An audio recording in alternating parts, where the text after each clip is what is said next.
What's up mga idol? Ildefonso nagmamakaawa, gusto na maglaro sa semis. Pero bago mo sana ipagpatuloy ang panonood mo, ay huwag mong kalimutan na mag-subscribe bilang suporta sa aking YouTube channel. Maraming salamat idol. Konting update lang tayo sandali tungkol sa Gilas Pilipinas, dahil isang nakakagulat na additional ang dumagdag sa lineup ng Gilas Pilipinas ngayon. Ito nga ay walang iba kundi si RJ Abarientos. Kasali din siya sa practice ngayon.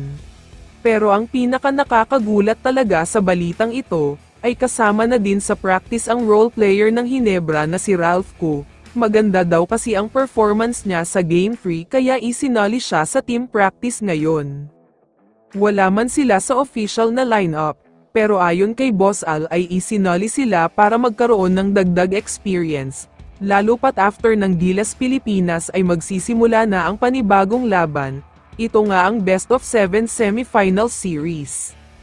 Samantala, lumipat na tayo sa isa pang much-awaited game sa mundo ng basketball.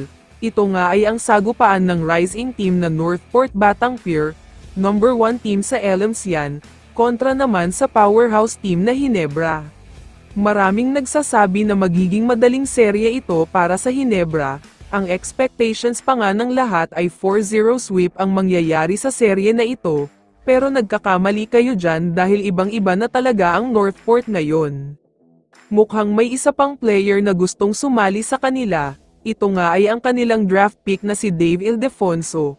Alam naman nating lahat na nagkaroon ng problema sa sweldo, dahil ayon sa mga reports ay naliliitan siya sa offer.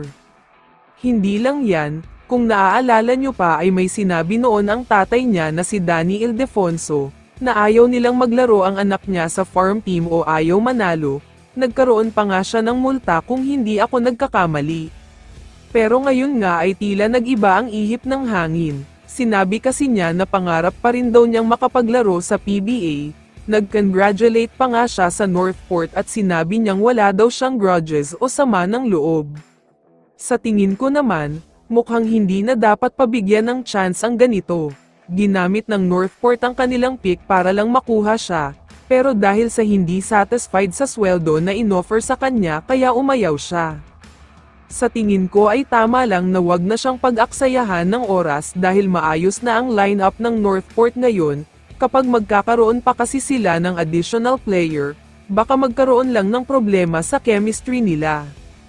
Kaya naman kung ikaw ang tatanungin idol, ano ang masasabi mo sa balitang ito?